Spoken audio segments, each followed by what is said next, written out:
Fica à vontade, Rogério.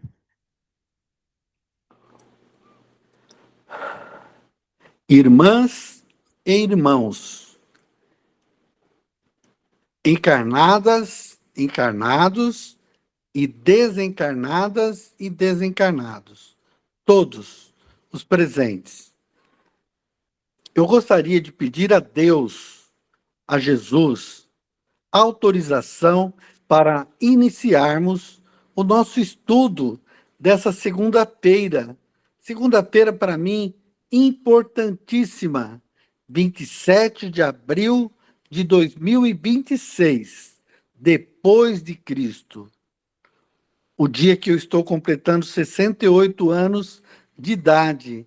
E estou tendo o prazer de estar com as minhas irmãs, com os meus irmãos, estudando a doutrina espírita, segundo Allan Kardec, que foram as informações, as comunicações dos espíritos a Allan Kardec. E ele codificou todas as mensagens que foram dadas pelos espíritos superiores, que nada mais são que as mensagens de Jesus. Como o Espírito da Verdade, Espírito de Verdade, nos transmitiu, era Jesus. Então eu quero agradecer essa oportunidade de estar reunido com as minhas irmãs, com os meus irmãos, em mais essa noite, para aprender mais um pouquinho do que Jesus nos ensinou. Quero pedir autorização para iniciarmos o nosso estudo e convidar a todos que abram os olhos do espírito, os olhos da alma, para que nós possamos compreender, para que nós possamos entender o que é o que Jesus quer nos ensinar, que nada mais é do que o amor de uns pelos outros, o amor entre toda a humanidade. E para que nós possamos fazer isso, nós temos que nos evoluirmos intelectualmente e, principalmente, nos evoluirmos moralmente. Então, é isso que eu gostaria de pedir, autorização para iniciarmos o nosso estudo dessa noite. E que assim seja, em nome do nosso Senhor Jesus Cristo de Nazaré. Que assim seja. Muito bem, uma boa noite a todos. Que nós possamos tirar bastante proveito desses poucos minutos que nós temos aqui. A ideia, então, relembrando, né, já no grupo houve a orientação para que nós fizéssemos uma leitura prévia do texto, né, naquelas páginas seguintes, e a ideia é que a gente trair algumas conclusões, alguns resumos do que Kardec vem nos trazer, para que a gente possa compreender um pouco mais. O que Kardec está fazendo nessa parte dessa obra que nós estamos estudando? Kardec está trazendo para nós reflexões sobre como nós nos contrapomos às ideias que são contrárias ao Espiritismo. Tá? E hoje nós trataremos aqui do Espiritismo diante dos seus detratores. Quem são seus detratores? São aquelas pessoas que lançam dúvidas, que lançam ideias contrárias à doutrina espírita. E Kardec, então, ele apresenta um diálogo entre ele e a pessoa que coloca essas ideias, né? Ele chama de visitante. E qual vai ser, então, o nosso objetivo dessa conversa de hoje? O Espiritismo diante dos seus detratores, né? Tratar um pouquinho do contexto do século XIX, quando veio ao mundo a doutrina espírita, né? Compreender os argumentos de Kardec contra algumas críticas E nós vamos estruturar essa nossa conversa de hoje em 3 eixos temáticos principais, tá? E nós já vamos ver quais são esses eixos, e a metodologia, que é a análise do diálogo entre o visitante e Allan Kardec. E que temas, que eixos são esses sobre os quais nós vamos falar hoje? São 3 temas principais da nossa conversa de hoje. Primeiro, a impotência dos detratores. Então, Kardec fala sobre a força inabalável de uma ideia, né? Por que o Espiritismo avança apesar dos ataques que ele sofre? Ele trata também de questões novas, como expressão da verdade, e uma fonte invisível. Tudo isso no tema 1, sobre a impotência dos detratores. No tema 2, na sequência, nós vamos analisar a questão que ele traz do sobrenatural e do maravilhoso, né? Será que o espiritismo ele é uma superstição? Será que o espiritismo ele trata sobre milagre, ele trata sobre fatos extraordinários, fatos que são sobrenaturais? Então, esse é o nosso segundo momento. E no terceiro momento, como é que fica a oposição da ciência em relação ao espiritismo? Então, nós vamos entender o seguinte: qual a posição do espiritismo em relação à ciência oficial? Será que dá para estudar o espiritismo e a ciência utilizando os mesmos métodos? Então, a nossa conversa hoje, ela vai se basear nessas três temáticas, tá bem? Então, vamos para a primeira temática, que é, só um pouquinho, pronto, só mais um pouquinho, trazer isto aqui para cá, e atrapalhar isso. Muito bem, a força inabalável de uma ideia. Por que que os detratores fracassam nessa tentativa de trazer, de falar mal da doutrina, de lançar sobre ela dúvidas, de lançar sobre ela toda sorte de críticas e tentar desacreditá-la? Bom, primeiro, existe a presença de homens de valor em ambos os lados do debate, né? Tanto do lado do visitante, quanto do lado do espiritismo.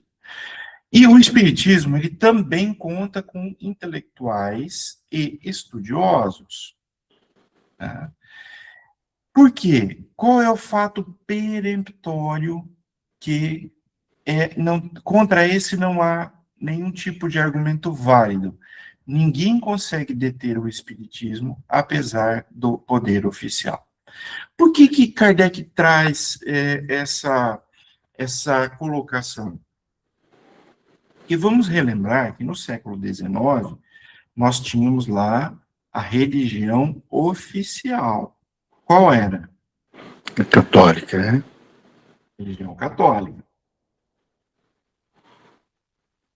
Ela era uma religião que você poderia, você tinha a faculdade de adotar ou não, de trazer para dentro da tua casa religiosa, ou ela era uma religião que era imposta naquela época? Como é que era isto? Imposta naquela época. Imposta naquela época, né? Mas por que que se tinha um poder oficial? E vamos relembrar, né, que naquele século o Estado e a Igreja tinham uma relação muito próxima, né? Muito próxima. Então, o poder oficial, o poder político do Estado, o poder que vinha com a força do Estado naquela época, ele impunha uma ideia, ele impunha uma religião, mas por que será que ele não conseguiu deter o espiritismo, muito embora tivesse esse poder? Será que as próprias críticas que foram feitas à doutrina, de alguma forma, contribuíram para a sua divulgação? Sim. Quanto mais Quem, criticava, quem lembra daquela passagem em que os livros foram doutrinários foram queimando. queimados? Qual Não foi a lembro. orientação da espiritualidade para Kardec? Ficou muito triste com aquilo. Para Pode aceitar, falar. ficar calmo, que aquilo seria uma divulgação da doutrina. As pessoas iam Exatamente. querer saber por que estavam queimando os livros. Por quê? Todo mundo ia querer saber, ficava interessado em saber. Aí acabava sendo divulgada a doutrina. E nós não observamos isso, né? Que quando se fala mal de alguma coisa, suscita a curiosidade dos outros para saber o que que é aquilo, né? Sim. Então, a própria crítica em si, ela contribui para a divulgação da doutrina. E uma ideia que resiste a tantos assaltos, a tantas críticas, a tantas agressões, ela prova a sua força e a sua solidez. Né? Então, ela é uma força inabalável. O fracasso dos detratores da doutrina reside nessa força inabalável dela, que avançou aquele século, adentrou o século seguinte, né? E hoje, tanto tempo após, né, depois do começo ali de 1857, do começo da codificação da doutrina, ela tem a sua força e a sua solidez cada vez mais estudada por intelectuais e estudiosos. Né? Então, ela é uma força inabalável, não há a menor dúvida nesse aspecto. E por que será que ela é uma força inabalável? Por que será? Vamos ver aqui. Bom, primeiro, todas as ideias revolucionárias encontram obstáculos iniciais. Não há dúvida.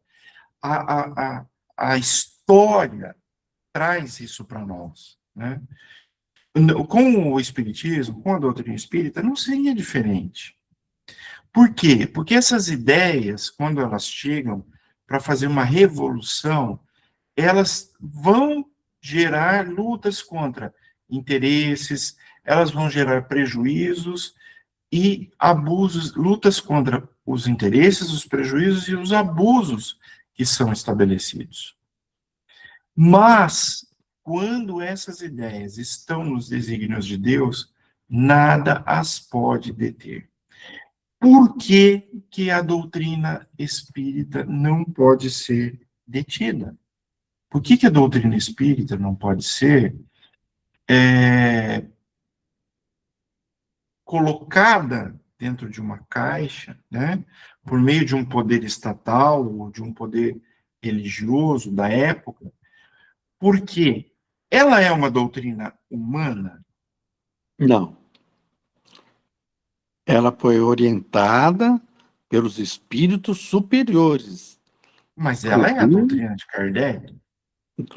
não, o Kardec apenas codificou, organizou, mas quem orientou, quem falou, foram os espíritos elevados, Ah, inclusive Jesus, coordenados por quem?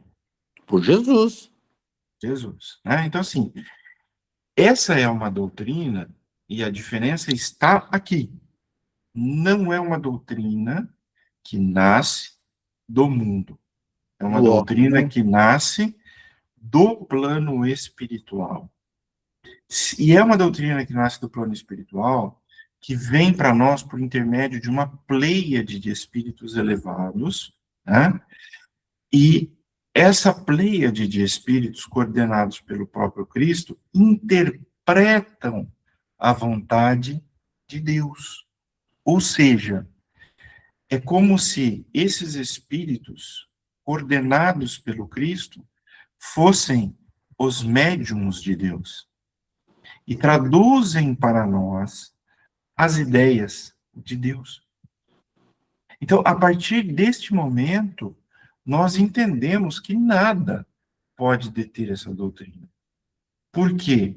Porque ela não é uma doutrina material, inventada, ligada à matéria, originária de qualquer questão da materialidade. Ela é uma doutrina que provém do plano espiritual, destes espíritos, que são os intérpretes da vontade divina. Né? Então, a lei do progresso da humanidade garante o seu avanço. Por quê? Porque a doutrina espírita ela vem explicar aquilo que nós não tínhamos condição de entender há 2000 anos, quando o Cristo esteve aqui, durante os 3 anos do seu ministério. Né? Na noite anterior à sua crucificação, ele deixa isso muito claro. Ele deixa claro que, como nós não tínhamos ainda condição de compreender tudo, ele podia nos explicar tudo. Mas que ele pediria ao Pai que nos enviasse o Consolador prometido, que ficaria conosco para toda a eternidade, para todo o sempre. Né? E o Consolador prometido é o quê? É a doutrina espírita, que é a nossa terceira revelação. Isso. Então, nós vemos a impotência dos adversários em relação a essas ideias novas, porque elas são a expressão da verdade. Né? Então, por mais que existam adversários lançando sobre ela ideias que são detratoras, eles são impotentes, porque essas ideias novas são a expressão da verdade. Tá? E o padrão histórico, ele sempre nos mostra isso, que todas as ideias revolucionárias no começo, quando aparecem, existe uma resistência total em relação a essas ideias. Tá? Imaginem que nós estamos no século XVI, no ano de 1500, tá? Se lá no ano de 1500 alguém dissesse assim, que um dia a água geraria uma força tão grande que iluminaria uma cidade, qual seria a reação daquelas pessoas no ano de 1500? Será que eles olhariam isso como, meu Deus, essa pessoa é louca, essa pessoa... Por quê?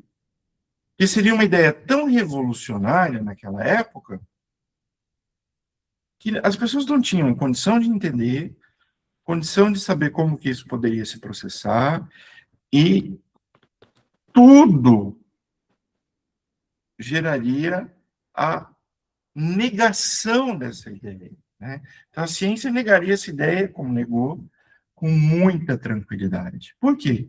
Porque é uma ideia nova, e ela, efetivamente, encontra obstáculos. Né? A doutrina espírita, de igual forma, ela é uma ideia nova, e por isso ela encontra obstáculo até hoje. Continuará encontrando obstáculo durante muito tempo. Né? Porque quando a gente fala assim, de uma ideia, vamos lá, o cristianismo tem mais de 2000 anos. E o cristianismo, ele é uma ideia revolucionária. Revolucionária. Por quê? Porque as leis mosaicas, elas defendiam que quando uma pessoa fizesse mal para o outro, a pessoa poderia revidar o mal na mesma proporção, né? Ela tinha o objetivo de organizar aquela civilização e ela cumpriu este objetivo. E foi tão importante a lei mosaica que ela é considerada como a grande primeira revelação vinda da espiritualidade maior. Mas quando vem Jesus, 1400 anos depois, aproximadamente, Jesus faz uma revolução nessa lei. Revolução. E a minha pergunta é: esta revolução que Jesus trouxe por intermédio da sua lei de amor, em contraposição à lei daquele Deus proibitivo, vingativo, e que permitia uma pessoa se vingar de outra pelo mal que lhe havia sido feito. Esta revolução praticada por Jesus, ela já foi aceita por toda a humanidade? Não. Me dá um exemplo de quem não aceitou. Vamos lá, pessoal, pode participar. Quem discorda do Cristo? Os mesmos que o levaram à cruz. Que são quem? O povo. Isso, aquele povo da época, né? Isso, e também tinham os sacerdotes, né? Também. Isso. Os sacerdotes, eles defendiam a lei mosaica e entendiam que Jesus estava pregando contra a lei mosaica, né? Eram os judeus. E as autoridades judaicas da época, né? Essas autoridades judaicas da época não admitem até hoje, mesmo as da época e ainda as de hoje, que Jesus seja aquele Filho de Deus que veio para libertar os... Vamos lembrar que na época, Roma havia invadido Jerusalém, os judeus eram como que escravizados pelos romanos, tá? E eles estavam esperando alguém para libertá-los. Há muitos séculos, eles viviam uma história de escravização e libertação, escravização e libertação. Naquele momento da vinda do Cristo, eles estavam ali sob o domínio dos romanos. E eles aguardavam o seu libertador. Eles aguardavam o Filho prometido de Deus que os viria libertar. E aí Jesus, na primeira manifestação pública, imagina, aquelas pessoas estavam esperando o seu libertador. O que ele fala no primeiro discurso? Bem-aventurados os pobres de espíritos. Como assim?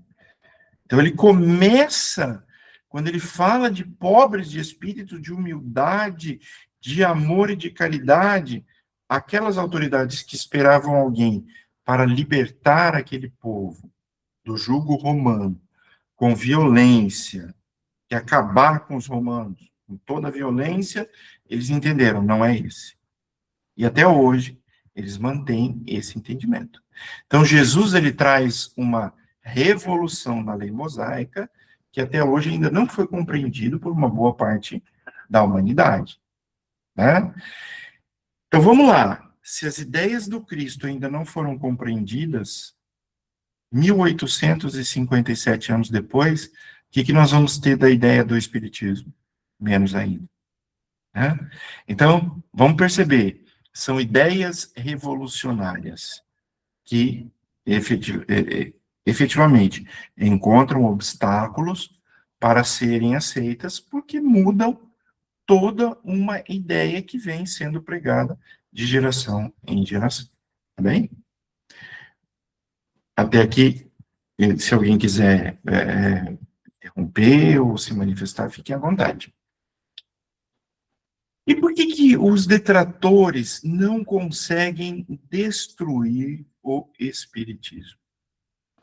Bom, primeiro, os detratores, eles cometem um erro fundamental. Eles acreditam que a fonte da doutrina espírita é um homem ou um ponto. Então, é muito comum a gente ouvir, né, até mesmo dentro do nosso movimento, às vezes, e a gente tem que deixar isso muito claro, né, existem as seitas espiritualistas, que têm as suas matrizes africanas, altamente respeitáveis, né, e que dentro do movimento espírita nós temos que ter um cuidado muito grande, porque elas já apanham de todas as doutrinas, né. Se nós falarmos mal da Umbanda, do Candomblé, fica pior ainda, são nossos irmãos, de seitas espiritualistas. Mas as pessoas costumam dizer que a Umbanda, o Candomblé e o Espiritismo é tudo a mesma coisa. Então, às vezes, a gente até usa uma expressão, doutrina kardecista. Não é uma expressão correta, tá? Não é. Mas, às vezes, para diferenciar das outras seitas, que têm os seus regramentos, que têm a sua base fenomenológica, que ela é diferente do espiritismo, para que a gente possa diferenciar. Algumas pessoas falam da doutrina de Kardec, né? Mas quem desconhece o fato de qual foi o papel de Kardec na doutrina, como o Rogério disse, foi um papel organizador. Então, Kardec organizou aquelas ideias que vieram do plano espiritual. Cometem esse erro fundamental, dizendo e defendendo que a doutrina é de Kardec. Mas a doutrina não é de Kardec, né? A doutrina, tanto que o professor cientista Hippolyte Léon Denisard Rivail, o que ele fez? Ele abriu mão do seu nome de cientista para deixar claro que aquela doutrina não era de cientista, professor, mas era um conhecimento que foi trazido de uma forma universal, né, e que surgiu em vários pontos do globo terrestre ao mesmo tempo, de uma fonte única, mas por pessoas diferentes, médiuns de culturas diferentes. E ele traz essa explicação. Então, qual é o erro fundamental dos detratores nesse aspecto? Não é uma fonte única, né? A fonte está em toda parte, no espaço, e não na Terra. Então, é uma doutrina, e olha que beleza, é uma doutrina universal. O que isso significa? Significa que em outros orbes, esta doutrina, ela é plenamente aplicável. A gente pode ter a impressão de que a doutrina espírita é uma doutrina que foi trazida à Terra por um grupamento de espíritos, mas ela tem um caráter de universalidade. O que isso significa? Ela é universal. Por quê? Porque ela só traduz a expressão das leis de Deus. E as leis de Deus, elas não mudam de mundo para mundo. Elas são universais. Ela se aplica aqui, em Marte, em Vênus, em qualquer planeta, fora da nossa galáxia, ela é a mesma. Né? Então, a doutrina espírita é uma doutrina universal. E a manifestação dos espíritos, as manifestações, né, ocorrem em todos os países, palácios e choupanas. Ou seja, é só onde tem cultura, é só onde tem pessoa educada, é só onde tem estrutura. Não. Em todos os lugares ocorrem as manifestações dos espíritos. Cada indivíduo pode receber comunicações diretas e certificar-se das suas verdades, né? E é impossível persuadir milhões de que tudo é fraude, quando eles mesmos obtêm resultados. Então, não tem como destruir a doutrina espírita, destruir o espiritismo, em função de todas essas características, tá? Nós estamos aqui, então, ainda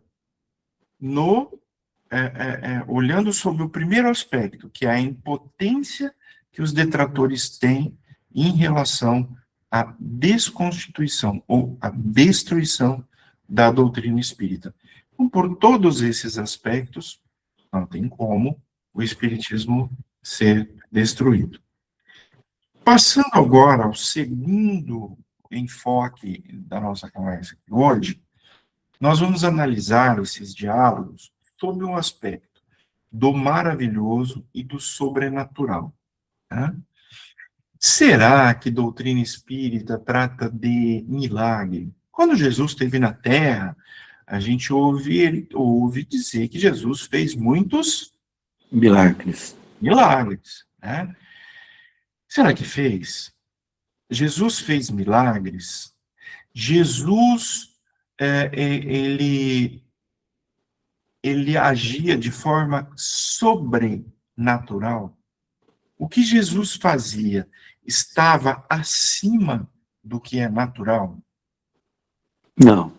Então, agora nós vamos tratar do Espiritismo sob esse aspecto, tá? Ele é uma superstição ou ele é uma verdade? Primeiro, o que é o século positivo? O que foi? Quem gostaria de falar um pouquinho assim, só para a gente relembrar alguns aspectos do positivismo. Então vamos lembrar, né? A doutrina espírita, ela aparece ali meados ali do século XIX, né, de 1850. Naquela época, aconteceram os fenômenos, né, das mesas que levitavam, mesas que viravam em vários lugares do mundo e tudo mais. Mas também tinha uma ideia filosófica que foi chamada de positivismo. Essa ideia filosófica, o que ela ressaltava? O que o positivismo ressaltava naquele século?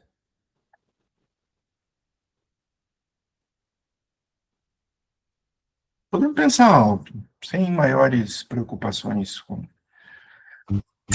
A definição. comprovação científica de tudo, tudo era explicado Através do quê? Da ciência ou da superstição? da ciência.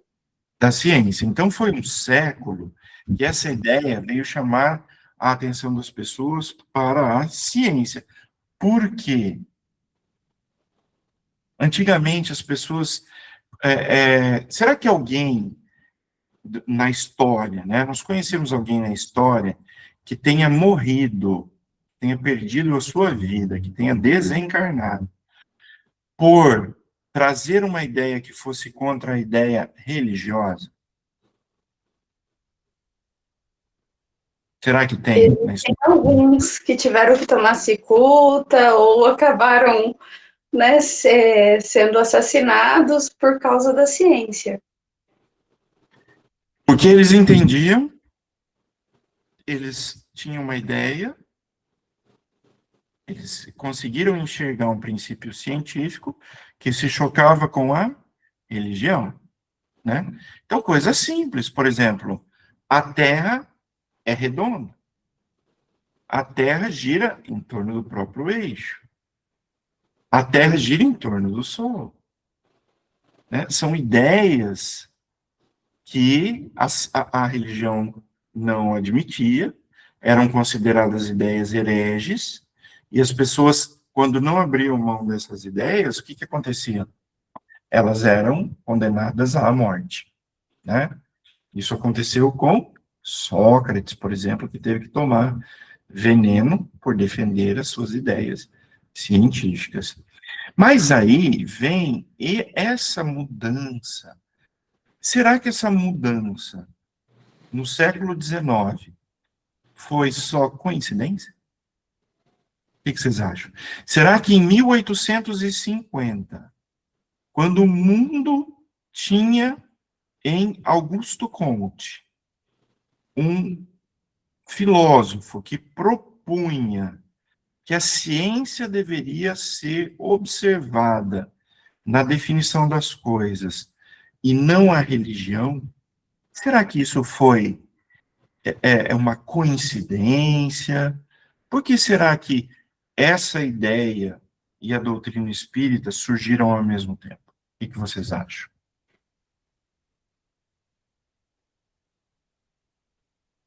Foi um preparo para que a doutrina espírita conseguisse se consolidar, tanto com a força filosófica, moral e científica, principalmente. Perfeito. Porque o que a doutrina espírita ela faz? Ela faz aquilo que muitas pessoas nos séculos anteriores perderam a vida por fazer, que é se contrapor às ideias religiosas da época. Né? A doutrina espírita vem e coloca que céu e inferno não são lugares, mas são estados de alma. A doutrina espírita vem e fala da reencarnação para uma religião que se misturava com o poder estatal, que negava a reencarnação, né? A doutrina espírita vem e traz uma ideia de um Cristo que propõe uma evolução, e não uma salvação. Então, assim, a doutrina espírita, ela se contrapõe às ideias da época em muitos aspectos. E como a Brenda bem colocou, ela traz os seus aspectos filosóficos e científicos. Tanto que, nas primeiras definições de Kardec, como nós já vimos até em momentos passados, e nós encontramos até nesta obra que nós estamos estudando, que nós vamos estudar, a primeira definição de espiritismo, Kardec trata da filosofia e da ciência. Por que que Kardec não traz o aspecto religioso para a doutrina espírita num primeiro momento? Exatamente para que não houvesse a confusão entre a religião estatal, né, que se misturava com o poder do Estado da época, com esta nova doutrina, que tinha na sua base, que tinha na sua intenção, romper com aquelas ideias religiosas. A doutrina espírita, ela, ao contrário, ela propunha, como ela propõe, romper com os dogmas. A doutrina da época trazia ideias pré-concebidas que não poderiam, em momento algum, ser questionadas. O questionamento de um dogma era considerado uma heresia.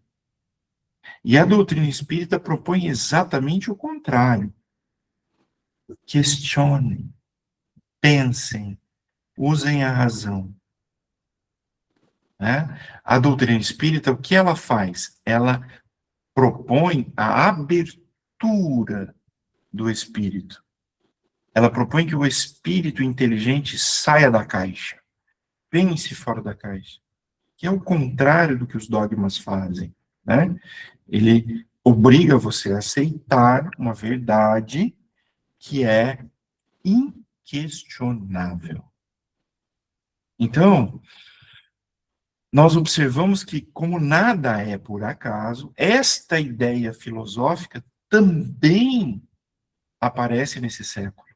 Então, doutrina espírita e positivismo são ideias que vêm propor um corte nessa questão de você não poder pensar diferente do que a religião te impõe. Né? E aí, nós vamos entrar na análise dessa questão do que é sobrenatural, que está ligado à superstição, né? Ou à verdade, e do que é maravilhoso. Uma ideia, ela só é supersticiosa quando ela é falsa. Quando que cessa a superstição? Quando se torna uma verdade reconhecida. Né? A questão central, os espíritos se manifestam ou não? Essa é uma questão central da doutrina espírita.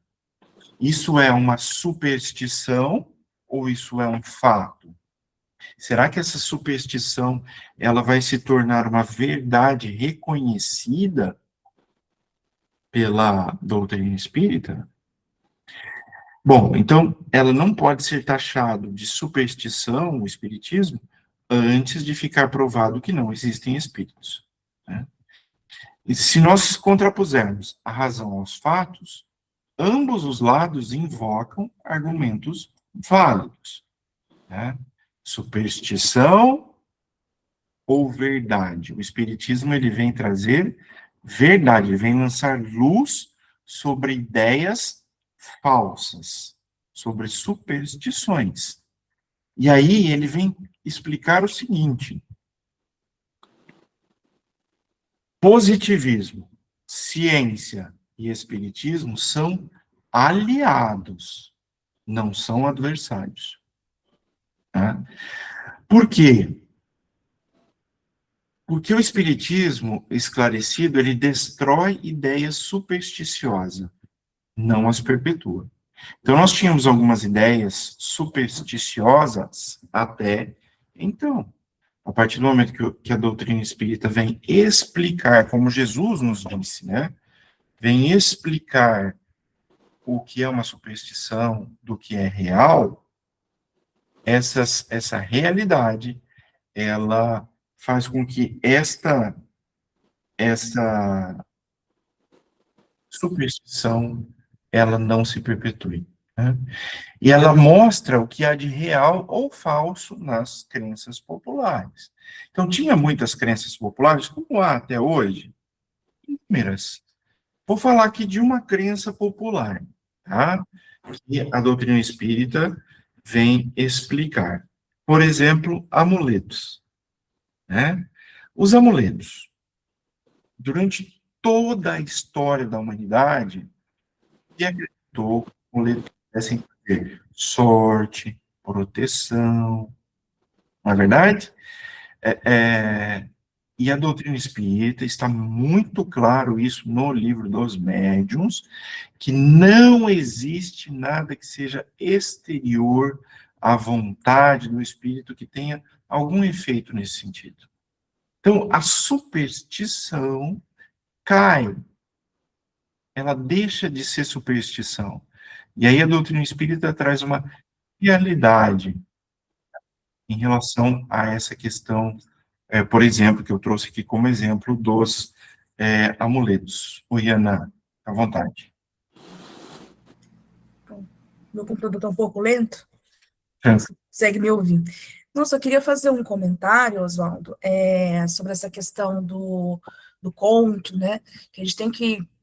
Eu entendi o contexto, né, que você colocou, como a Brenda também comentou, como um terreno para você fazer a ciência, né, ir para a observação, empirismo, né? Mas a gente não pode dizer que o Allan Kardec era um cientista do positivismo, até porque ele criticava, né, toda a ciência que tinha somente como base a questão da matéria. E ele queria fazer uma ciência do invisível, né, a inclusão, né, então, assim, porque muitas vezes fica isso na nossa cabeça. Aí ele era, né, como se colocasse ali... Como se ele fosse positivista, né? Positivista, ele apenas apegou ali um pouco do empirismo, que é uma das bases que o positivista, que o Augusto Comte tinha, mas essa questão são totalmente diferentes, né, o Augusto Comte jamais iria discutir uma ciência do espírito, né? Exato, e na sequência eu trago isso, tá? Na sequência, a gente vai falar mais sobre essa questão, e aí eu quero contar com a tua colaboração também. Mas nós vamos falar sobre essa diferença do método da ciência positivista e da diferença com o espiritismo, tá? E perfeito, é muito importante essa tua colocação. Obrigado. Então, o espiritismo esclarecido, ele destrói ideias supersticiosas, né? Mostra o que há de real e falso nas crenças populares, e denuncia o quê? O absurdo fruto da ignorância e dos preconceitos. O positivismo do século XIX, como a gente está falando, ele favorece a adoção do espiritismo. Ele favorece. Mas isso, como a Ana muito bem colocou, são coisas distintas, por óbvio, obviamente, né? Mas ele favorece por quê? Porque ele começa a chamar a atenção das pessoas para a contraposição da religião pela ciência. Então, o espiritismo também tem esta proposta, né? Mas espiritismo e positivismo são coisas diferentes. E a rapidez de propagação do espiritismo se deve a quê? A esse século que tinha essa ideia, né? Não ao amor, não ao amor ao maravilhoso. O que isso significa? As ideias daquele século tinham mais a ver com razão do que com emoção.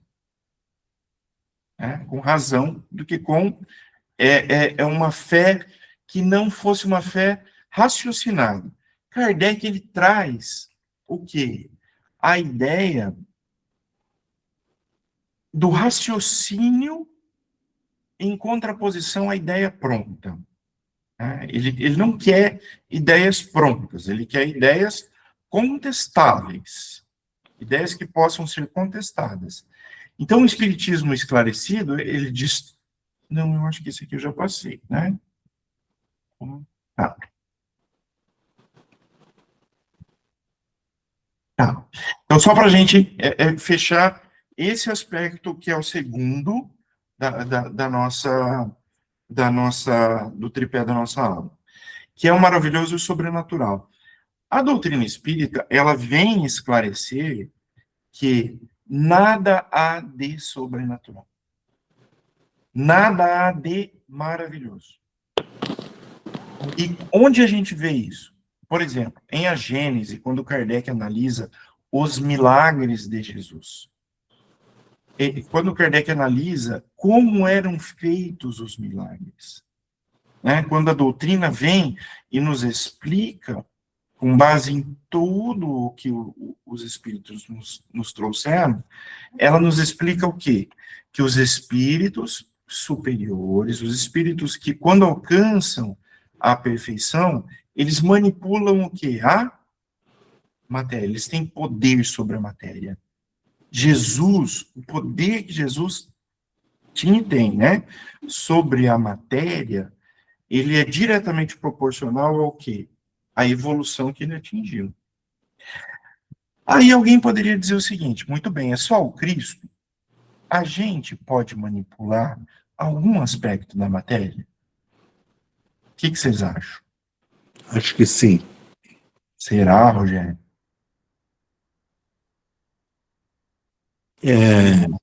Será que pode? Se pode, me dá um exemplo, por favor.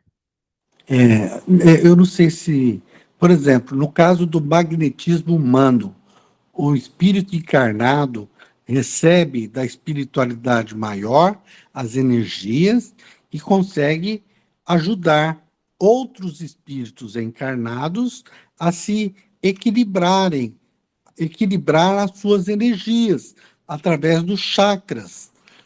Isso é Mas magnetismo humano. Mas talvez não seja a matéria que você esteja falando. eu gostei do teu exemplo, porque onde essa ação da pessoa age? Quando você falou chakra, vamos substituir por?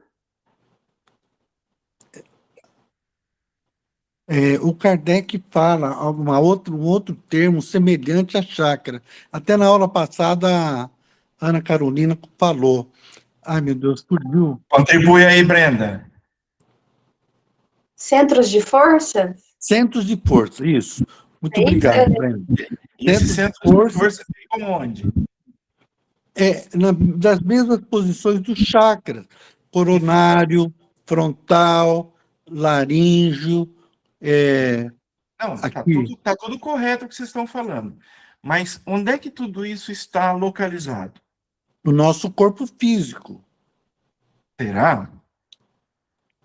Ah, não, é no perispírito. Muito bom. E o perispírito, ele é só espírito ou ele é matéria também? O perispírito o corpo físico é matéria. Agora, o perispírito, ele está mais próximo do espírito, eu acho. Certo, mas Porque do o que ele é espírito- formado? O perispírito, ele é formado do quê? O espírito é a centelha divina. Aí o Isso, e o espírito perispírito? forma o perispírito, ele forma. Quem? O espírito forma o perispírito, não é isso? Será? Quem discorda? Mas é matéria. Não, eu acho que o perispírito, ele é semimaterial. Semimaterial, Porque- muito bem. Por que ele é semimaterial? Porque ele faz a ligação entre o corpo físico e o O espírito. espírito. Por isso, ele é semimaterial. Certo. E para que o espírito, e para que aquele perispírito, ele tira essa matéria de onde? Para ele se Do formar? universo onde ele está. Do mundo, né? Do mundo onde Isso, ele vai do mundo, reencarnar. por exemplo, Tudo ele do muda cósmico de... universal. Se ele mudar de mundo, vai usar- ele vai usar É do daquele fluido. mundo que ele entrou, né? É do fluido Perfeito. cósmico universal? Sim, ele vai usar o fluido, ele vai Cósmico usar universal? fluido cósmico universal, mas usando a matéria Daquele orbe que ele se encontra? mundo onde ele vai reencarnar. Sim, Então, ele é o quê? Por isso que a Sueli bem colocou, ele é semimaterial. material. Então, se ele é semimaterial e uma pessoa, através do magnetismo a que o Rogério se referiu, faz uma prece por aquela outra pessoa, este perispírito pode ser alterado pela prece daquela pessoa?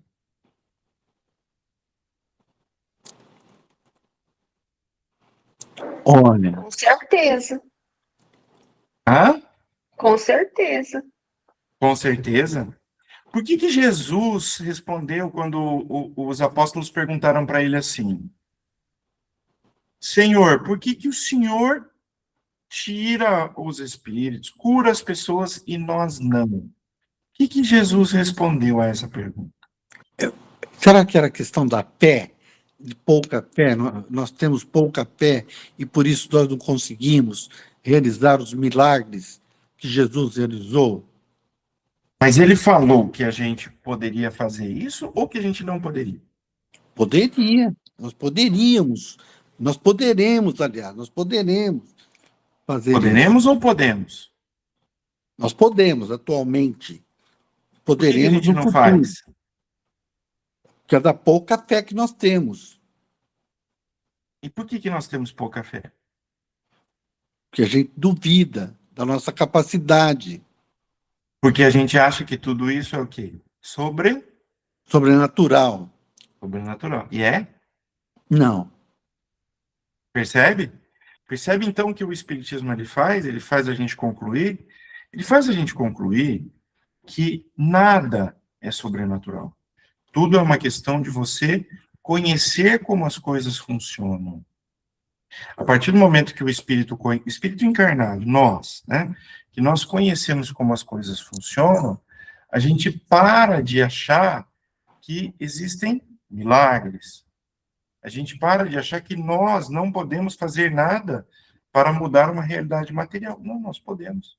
Só que é claro que nós podemos fazer de acordo com o nosso nível de conhecimento. evolucional, moral, né? Com a nossa fé.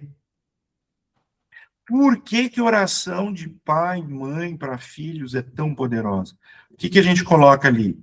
Fé, vontade, né? Coloca fé, coloca vontade e as coisas acontecem. Isso é sobrenatural? Foi um milagre? Não, Percebe? Então o Espiritismo, ele vem tirar toda a máscara dessas conceituações que estavam enganadas, do maravilhoso e do sobrenatural. Né? Por quê? Porque o sobrenatural ele desaparece e ele dá lugar às novas leis da natureza que são o quê? Inventadas ou reveladas? São reveladas, né? Reveladas. E isso, a doutrina espírita ela não inventa nada, ela só revela. Nós temos grandes revelações. E a doutrina espírita já revelou tudo, certo? certo. Não, tudo Claro. não. Não. Nós não temos capacidade de saber tudo ainda. Revelou parcialmente. Exatamente. Por quê? Porque nós não entendemos nem o que Jesus falou. Agora a gente está tentando entender o que a doutrina espírita fala. Né? Mas a gente já quer que Jesus volte. Se a gente não entendeu nem o que ele falou há 2000 anos. Ele vai voltar para quê? Tudo já foi dito, né?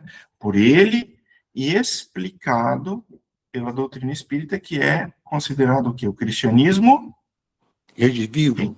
rede vivo. Muito bem. Oswaldo, Oi. eu acho que isso aí que você falou, né, que a gente ainda não tem realmente condições de entender tudo, né, da Sim. doutrina espírita. Então, eu acredito muito que o sobrenatural tem muito a ver com isso, Tem. porque as coisas só acontecem realmente dentro de uma lei natural. Então, existe uma lei natural permitindo.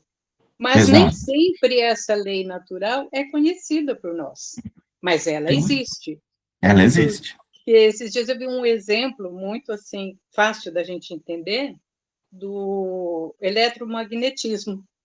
Porque antes era visto assim, como uma coisa sobrenatural, como que um metal atrai sem ser tocado, né? Ele atrai aquela peça e não é tocado, então era uma coisa sobrenatural. Quando você entende que é o magnetismo, aí ele passa a ser natural. Então, eu acredito assim que tudo acontece dentro de uma lei natural que foi criada por Deus, então não pode sair, né? Dentro dessa Sim. lei natural criada por Deus. Mas a gente ainda não tem o conhecimento de tudo, né?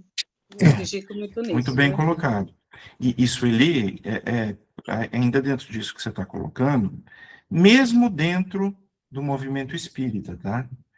Às vezes, a gente tem uma grande dificuldade de perceber, por exemplo, a ação da lei de causa e efeito nas nossas vidas. Às vezes acontece alguma coisa, você fala assim, nossa, que coincidência. Você acha que é coincidência, mas você não, às vezes a gente não consegue, de plano, fazer a conexão. Não, isso não é coincidência.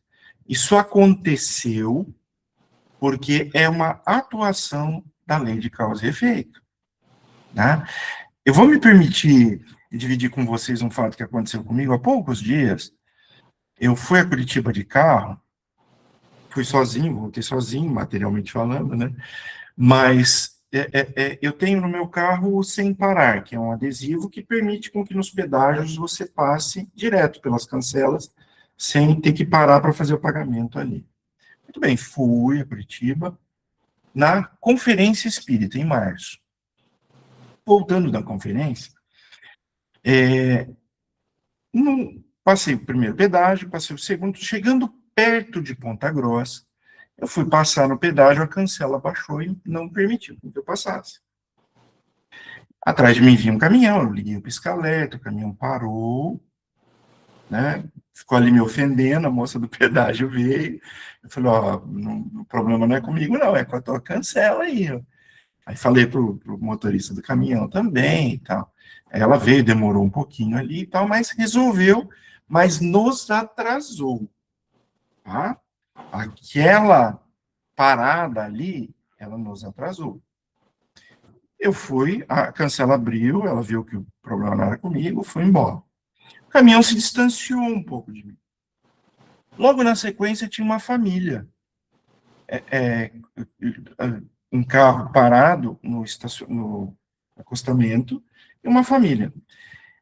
Uma criança de uns 2, 3 anos de idade simplesmente escapou da mão da mãe e entrou na rodovia, na frente do meu carro, a 100 km por hora. Claro que, né, a espiritualidade estava ali conduzindo toda a cena, eu tive tempo de olhar no retrovisor, ver que o caminhão estava longe, freiei, tirei o carro e passei isso aqui do menino. Se fosse o caminhão, não tinha conseguido fazer isso.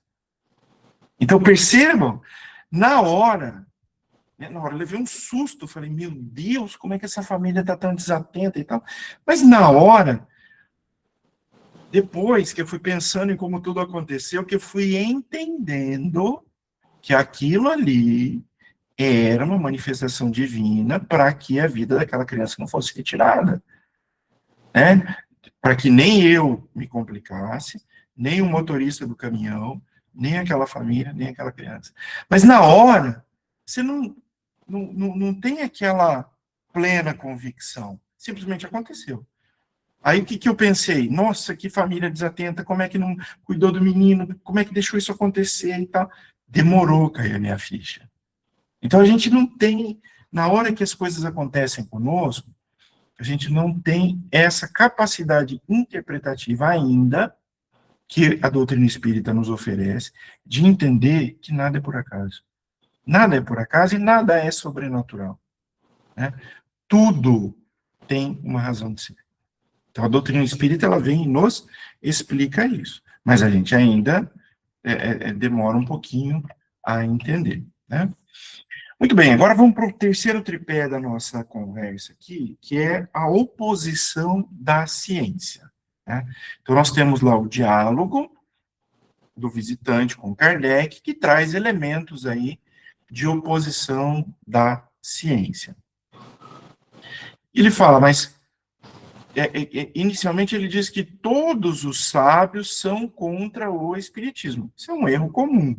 Nem todos são, né? Na realidade, o maior número de prosélitos está na classe ilustrada. O que é prosélito? Os novos convertidos? Isso, as pessoas que aderem à doutrina, né? Elas, Kardec traz ali que o maior número dessas pessoas, à época, estava ali na classe ilustrada, ou seja, eram pessoas que estudavam, eram cientistas, eram médicos, professores, magistrados, artistas, pessoas que não eram ignorantes. Ignorantes no sentido de não saber ou de ter pouca cultura, tá?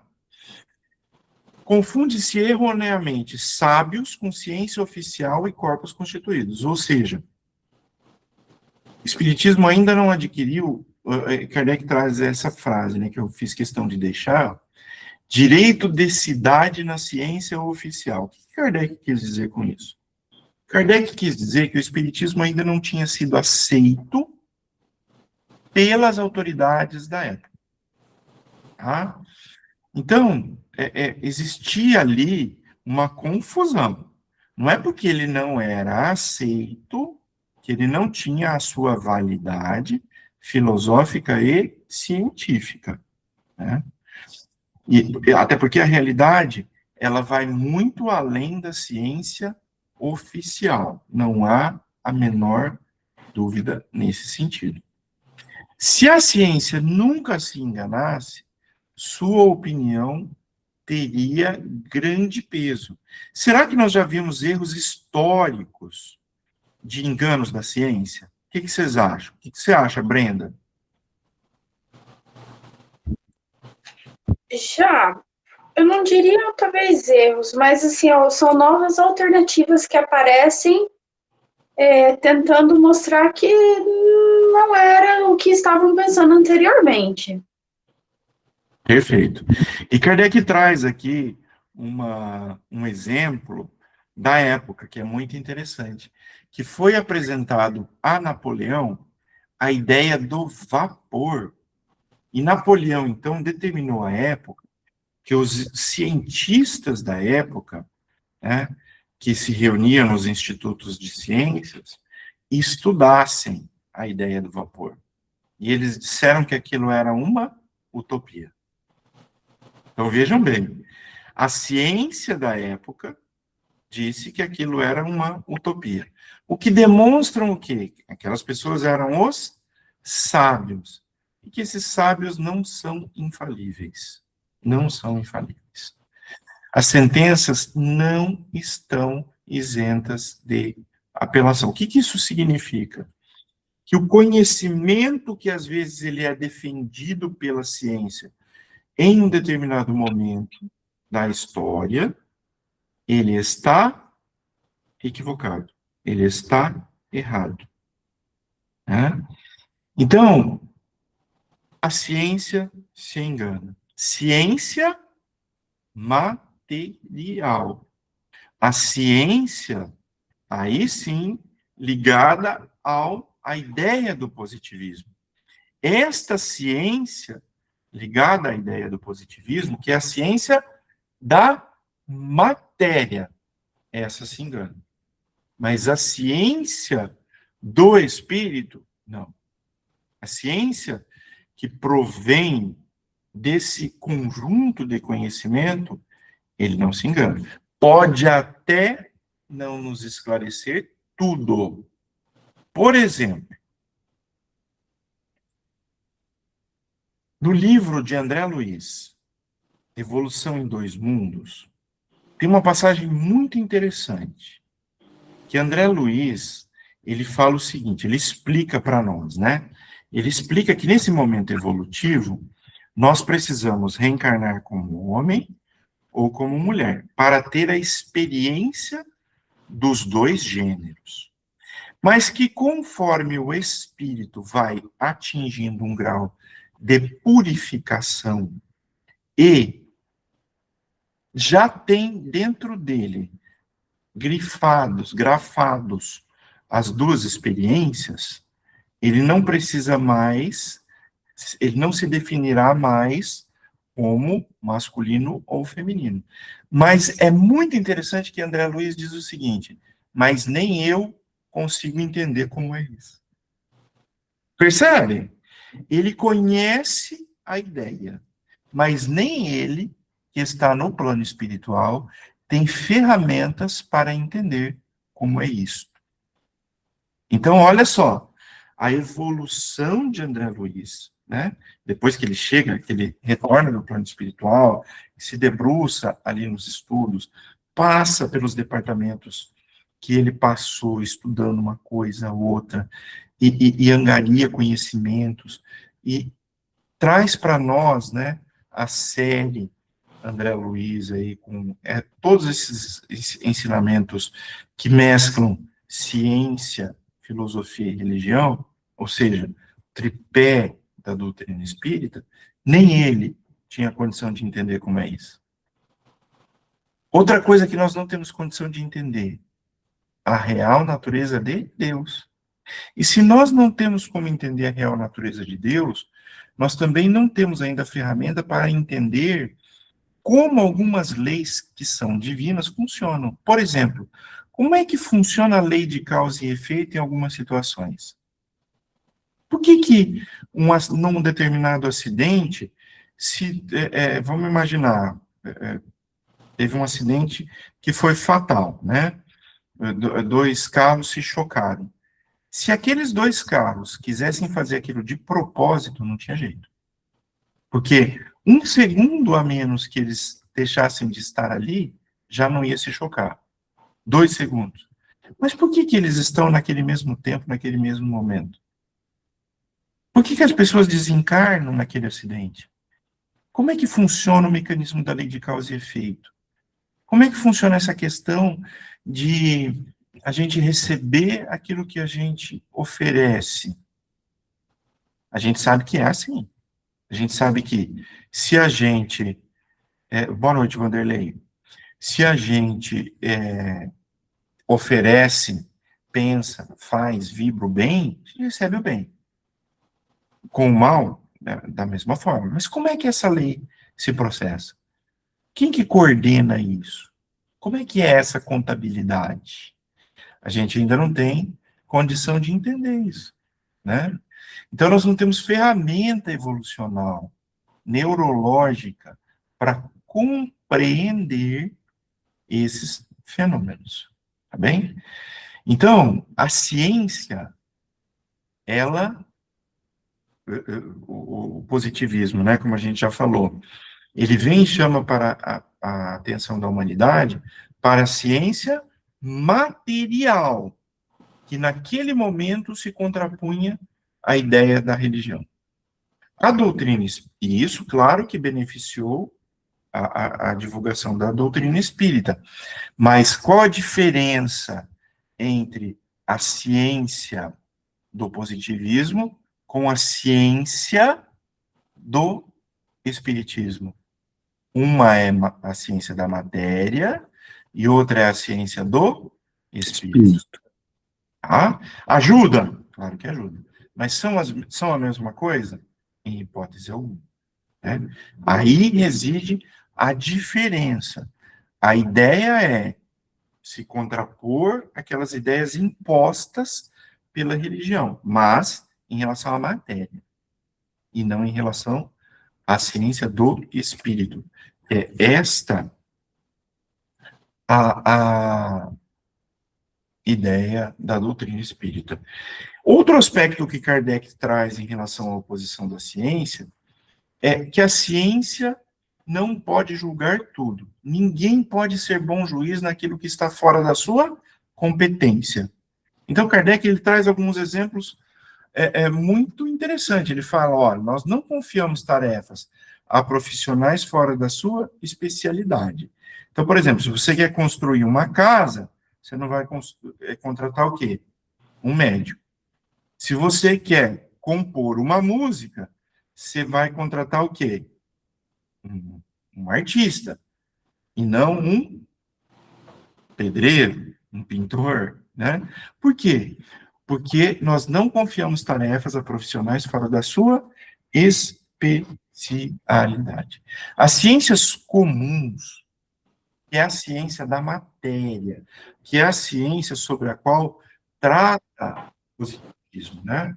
Ela repousa sobre propriedades de matéria manipulável. Por isso que o que não é provado pela ciência da matéria é desconsiderado, né?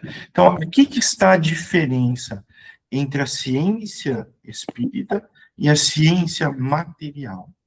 Os fenômenos espíritas, eles têm como agentes inteligências com livre-arbítrio, com liberdade. Só que eles escapam aos processos de laboratório e cálculos. Eles ficam fora da ciência propriamente dita, que é a ciência da matéria. Tá? Então, a ciência da matéria se opõe à ciência da doutrina espírita, por quê? Porque a doutrina espírita não cabe em laboratório. Porque ela não é uma doutrina material. Não é uma doutrina material. Então, ela não é uma ciência material. Ela não é provável em laboratório. Tá bem? E ainda, dentro dessa questão da oposição da ciência, a ciência errou ao tentar experimentar espíritos como experimenta matéria, né? Foi muito interessante, essa semana eu assisti com a minha filha os Caça-Fantasmas, o novo, é muito legal, mas o que o Caça-Fantasma faz? Ele coloca o espírito como se ele fosse algo Material. né? E ele prende ali o espírito naqueles equipamentos e tal. Não dá, isso não existe, né? Então, o fracasso, ele era o quê? Inevitável. Agiu usando uma analogia que não existe. Né? A conclusão precipitada pela negação. É um juízo temerário, ou seja, uma ideia falsa. Uma ideia falsa de que o espírito, ele pode ser, o fenômeno espiritual, ele pode ser estudado em laboratório. Não pode. Né? E o tempo encarrega-se de emendar tais erros, como fez com tantos outros. Eu acho muito interessante, nos programas que a gente vê no Discovery Channel e em alguns canais de documentário, que, assim, às vezes eles trazem aquelas perguntas, né, assim, teriam os espíritos a capacidade de conversar com seres humanos? Como se aquilo fosse, sim, algo que eles estão inventando a roda, né? E eles vão investigar aquilo e tal, mas o tempo vai se encarregar de mostrar isso, que é o que a doutrina espírita já está nos explicando há quase 200 séculos aí, né? As corporações sábias não podem pronunciar-se sobre questão de crença pessoal também. A doutrina espírita, ela é o fruto de uma crença pessoal, né? Você tem que acreditar naquilo a partir da desconfiança do que está sendo apresentado para você. Kardec te diz isso. Desconfie. Investigue. Tenha certeza e crie a sua convicção. Por que a gente bate muito aqui nesse curso, né, no GS? Nós dizemos que tudo que nós lemos tem que ter uma visão crítica da pessoa que está lendo. Senão a gente sempre vai comprar ideias de outras pessoas, né? Então, é por isso que a gente está aqui estudando o que é o Espiritismo, por isso que a gente vai gastar tanto tempo para entender o que é o Espiritismo. Porque a partir de então, a gente vai formar a nossa convicção pessoal, a nossa crença pessoal, né? Então, por que a doutrina, a ciência falha quando ela quer comprovar as questões espirituais em laboratórios? Por causa do erro metodológico. Experimentar espíritos como pilhas voltaicas. Isso não existe, né? É uma falha, é um erro metodológico, tá bem? Quando a dúvida abre portas para a verdade. Então, raciocínio de sábios prudentes. Não há efeito sem causa. Quando a pessoa consegue entender isso, ela começa,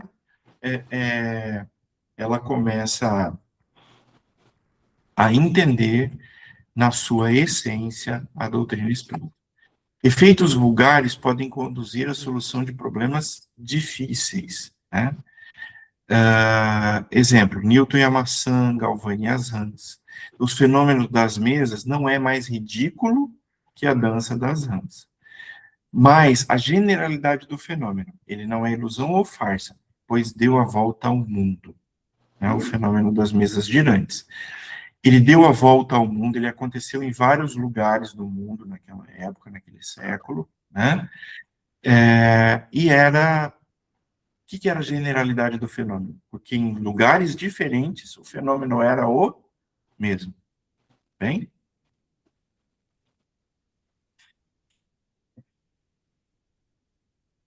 Crença apoia-se sobre raciocínios e fatos, não apenas sobre possibilidade. Kardec adotou, após meticuloso exame e hábito de coisas positivos, né? Ele, num primeiro momento, ele acreditou nos fenômenos da mesa girante? Não, ele desconfiou. Mas ele fez um exame, o quê? Meticuloso. Raciocínio de médico incrédulo. Por que negar seres invisíveis e inteligentes? O microscópio revelou animáculos desconhecidos. Por que não espíritos? A descoberta do mundo invisível é mais do que descoberta. Ela é uma revolução nas ideias, né?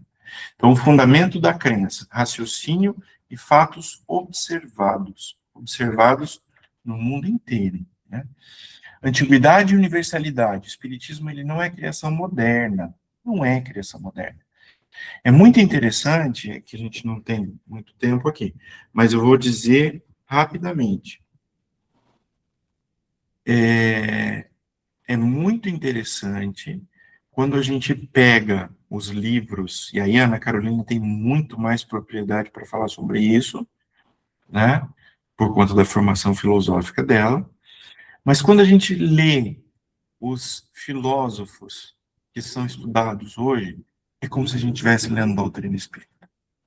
Oh, meu Deus, o princípio é o mesmo, a ideia é a mesma, né? Então, é claro que a doutrina espírita, ela foi organizada em 1857, a partir de 1857, né, com a publicação do Livro dos Espíritos. Mas ela é uma ideia nova? Será que é uma ideia nova? Será que tudo que veio antes não refletia essas ideias? Né? Eu deixo aqui esse desafio. Peguem qualquer filósofo da antiguidade e leiam, para que vocês percebam se vocês não estão lendo doutrina espírita. Tá? E a doutrina espírita, essas ideias, elas se perpetuaram através de todas as vicissitudes da humanidade, presente entre povos selvagens, como ideias inatas e intuitivas. A gente vê já na antiguidade, né, que as pessoas tinham aquela ideia do sobrenatural, do rei, do Deus trovão, do Deus sol, Deus chuva.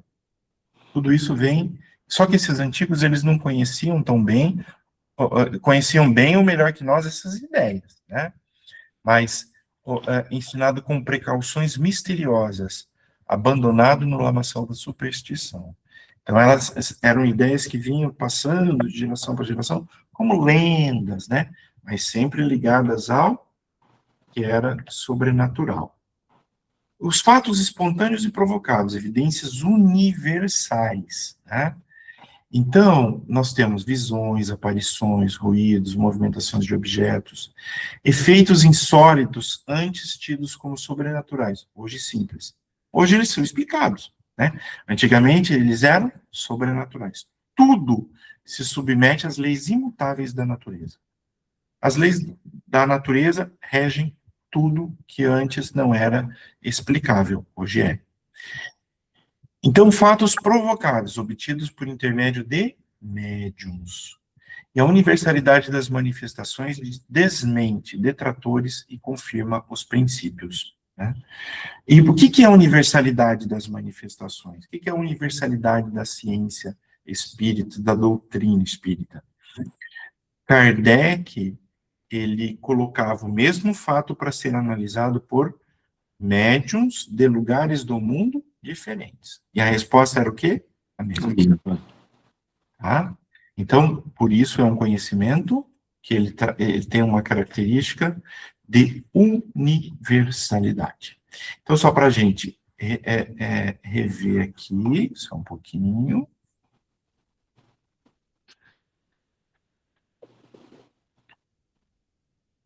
Estou com uma tela aqui que não está legal. Só um pouquinho.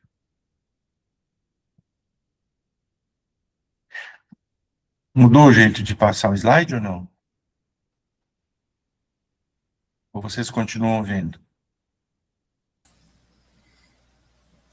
Não, você retirou o slide já. Não entendi. Você retirou já. Parou a transmissão. Ah, tá. Então eu vou voltar com ela. Uhum. Voltou? Ainda não. Não? Não. Vamos lá do começo. Eu fiz uma pequena bobagem aqui. Eu queria falar da síntese da aula, tá? O que nós... Voltou? Ainda não. Voltou. Tá. Então, nossa aula hoje nós tratamos do quê? Da impotência dos detratores, do maravilhoso e do sobrenatural e da oposição da ciência. Foram os nossos 3 temas, tá? E aí, para a gente concluir aqui, nessa questão da impotência dos detratores, nós tratamos de uma força inabalável de uma ideia verdadeira. É isso que se contrapõe à impotência dos detratores, tá? Em relação ao segundo pilar, que é o maravilhoso sobrenatural, o espiritismo ele como ciência, não superstição. Até vou tirar esse depois ciência positiva para a gente não confundir, como a Ana Carolina bem nos chamou a atenção, tá? Mas não como superstição, mas sim ciência. E a oposição da ciência no terceiro pilar é uma questão de crença pessoal fora do domínio científico laboratorial. Nós vimos aqui uma convergência de razão, fatos, história e universalidade que confirmam a doutrina. Qual que é o legado? Kardec oferece o que para nós? Argumentação lógica e não dogmática para reflexão. Tá bem? Foi sobre esses 3 aspectos que nós tratamos hoje. E aí eu queria deixar aqui 3 questões para que nós pudéssemos, nesses últimos minutos, debater. Né? Essa primeira questão aqui. Se o espiritismo é apenas superstição ou fraude, como explicar sua propagação universal entre pessoas inteligentes e instruídas, apesar de séculos de oposição? O que isso revela sobre a natureza de uma verdade?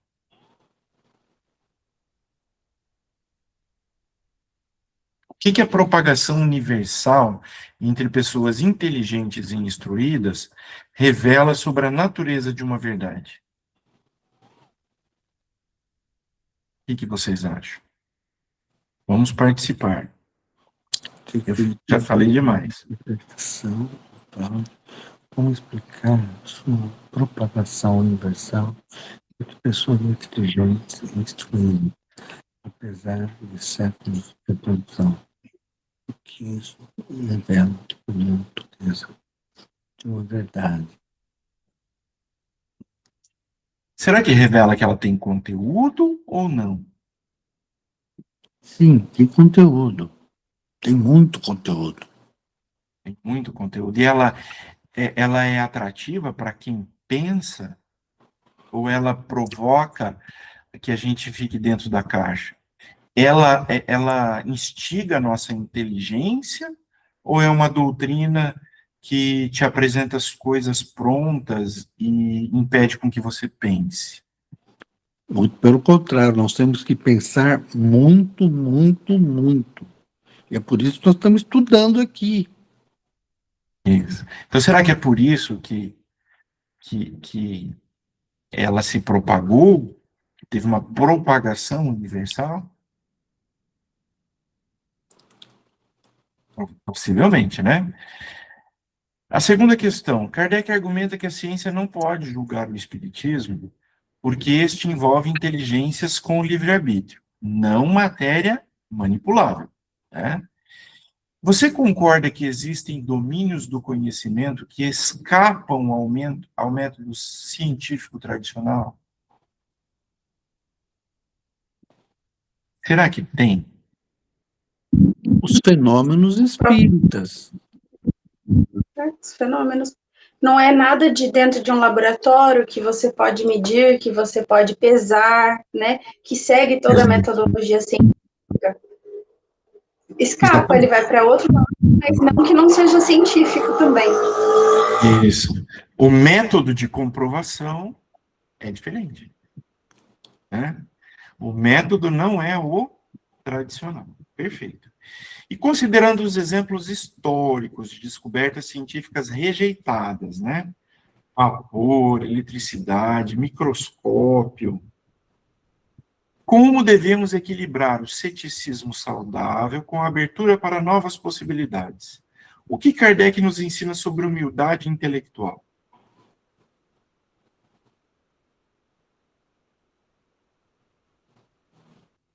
Sempre estudar. Não falar antes de conhecer. Vamos falar antes de conhecer, estar abertos ou fechados a novas ideias? Abertos a novas ideias. Abertos a novas ideias. Perfeito.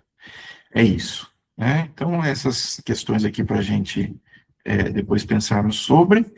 E na conclusão, né, a impotência dos detratores sintetiza um dos objetivos pedagógicos centrais.